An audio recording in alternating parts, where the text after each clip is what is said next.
जय श्री कृष्णा। आशा करता हूँ कि आप सभी लोग अच्छे होंगे, खुश होंगे। आज की कहानी है, खुद को किसी से कम मत समझो। एक छोटा सा गांव था।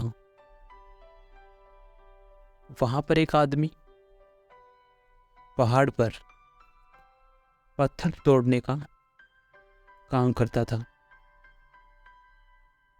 उसको अपनी जिंदगी से कोई गिला शिकवा नहीं था। पूरा दिन वह काम करता, मेहनत करता और दिन के अंत में उसे जो पैसा मिलता वह जाकर अपने परिवार के साथ समय बिताता और चैन से सो जाता।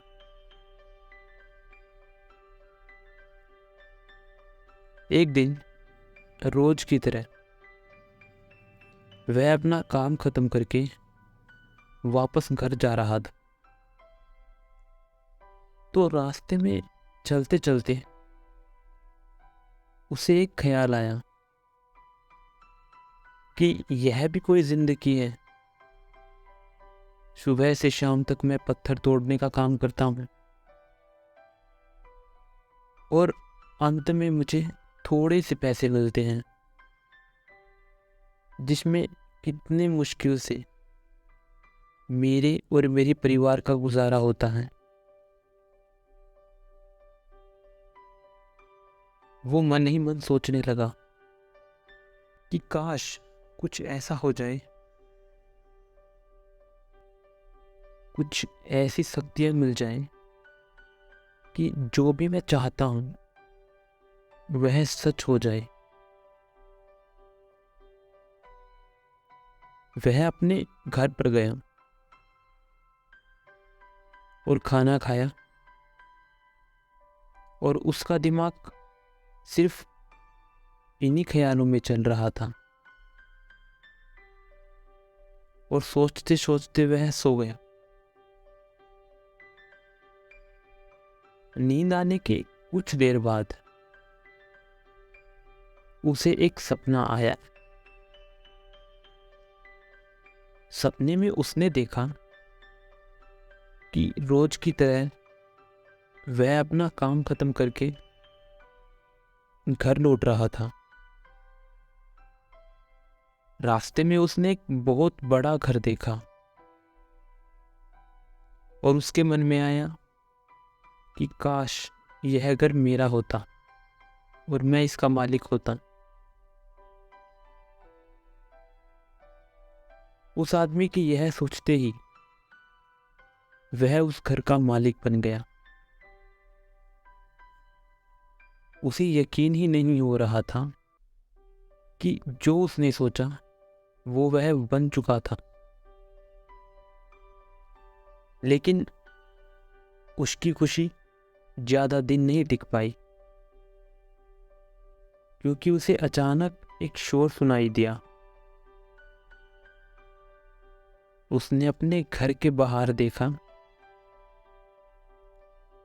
कि बहुत बड़ा नेता एक रैली निकाल रहा है और रैली के बीचों बीच वह नेता खुद खड़ा है, जो कि हाथ हिला रहा है।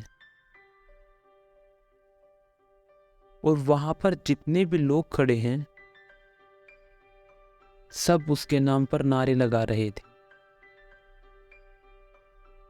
सब उसके सामने हाथ जोड़कर खड़े थे।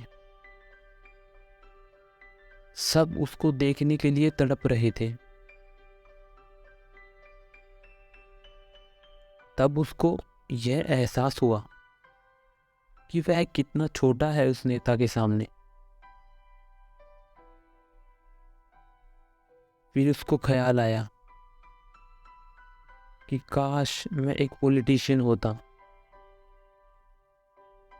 तो मेरे पास भी इतनी ही पावर होती जितनी कि इसके पास है।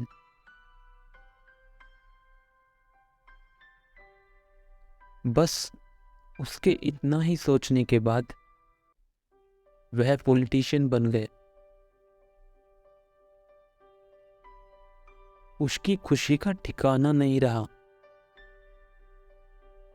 क्योंकि उसके आसपास में हजारों लोगों की भीड़ थी और सब उसे देखने के लिए तड़प रहे थे। लेकिन उसकी यह खुशी भी ज्यादा दिन नहीं टिक पाई। धूप बहुत ही तेज थी और उस पॉलिटिशियन को आदत नहीं थी इतनी गर्मी में रहने की। तो उस धूप की वजह से उसे चक्कर आ गए और वह बेहोश होकर गिर गया। फिर उसको एहसास हुआ कि पॉलिटिशियन इतना भी ताकतवर नहीं है, यह तो सूरज है, यह सबसे ताकतवर है। और उसके मन में आया कि काश मैं सूरज बन जाऊं तो मेरे आगे कोई नहीं टिक पाएगा, क्योंकि उसको सबसे शक्तिशाली बनना था। और उसके इतना सोचने के बाद ही वह सूरज बन गया और वह खुशी से पागल हो गया, क्योंकि पूरी दुनिया को वह रोशन कर रहा था और पूरी दुनिया में ऐसा कोई नहीं था जो कि उसकी रोशनी को रोक सके। लेकिन उसकी यह खुशी भी ज्यादा देर नहीं टिक पाई। कुछ ही देर बाद आसमान में कुछ काले बादल आए जिन्होंने उस सूरज की रोशनी को रोक दिया। फिर उसको यह एहसास हुआ कि दुनिया में ऐसा भी कोई है जिसमें दम है उसकी रोशनी को रोकने का। और उसके मन में आया कि काश मैं बादल बन जाऊं। वह फिर बादल बन गया और आसमान में उड़ने लगा। उसको ऐसा लगा कि वह आसमान में उड़ रहा है और जहां चाहे वहां जा सकता है। कुछ देर बाद वहां एक बहुत बड़ा हवा का झोंका आया जो कि उन बादलों को उड़ाकर ले गया। फिर उसे यह समझ में आया कि यह जो बादल है वह सूरज की रोशनी को तो रोक सकता है, लेकिन हवा को नहीं रोक सकता। यह हवा उनको बहाकर ले जाती है। फिर उसके मन में आया कि काश मैं हवा बन जाऊं, और उसके सोचने भर से ही वह हवा बन गया। हवा होने के बाद उसके अंदर कुछ अलग ही ऊर्जा का अनुभव होने लगा। वह चाहे तो आराम से बहता और चाहे तो आंधी बनकर, तूफान बनकर, जिसको भी चाहे उड़ाकर ले जाता। उसे यह विश्वास होने ही लगा था कि इस दुनिया में सबसे बड़ा शक्तिशाली अब वो ही है। तभी उसके सामने एक पहाड़ आया। उसने अपनी पूरी ताकत लगा दी, लेकिन पहाड़ को वह हिला नहीं पाया। तब उसको यह एहसास हुआ कि इस दुनिया में अगर कोई शक्तिशाली है जिसमें दम है उस हवा को रोकने का। फिर उसके मन में आया कि काश मैं पहाड़ बनता हूँ, और वह पहाड़ बन गया। लेकिन हर बार की तरह इस बार भी उसकी खुशी ज्यादा देर तक नहीं टिक पाई। कुछ समय बाद उसे एक जानी पहचानी सी आवाज सुनाई थी, और साथ ही साथ उसे दर्द होने लगा, जैसे कि कोई उसे तोड़ रहा है, मार रहा है, और दर्द से वह चीखने लगा। उसके मन में आया कि काश मैं वह मन बन जाऊं जो इस पहाड़ को तोड़ने का दम रखता है। लेकिन इस बार भी उसकी यह इच्छा पूरी नहीं हो पाई।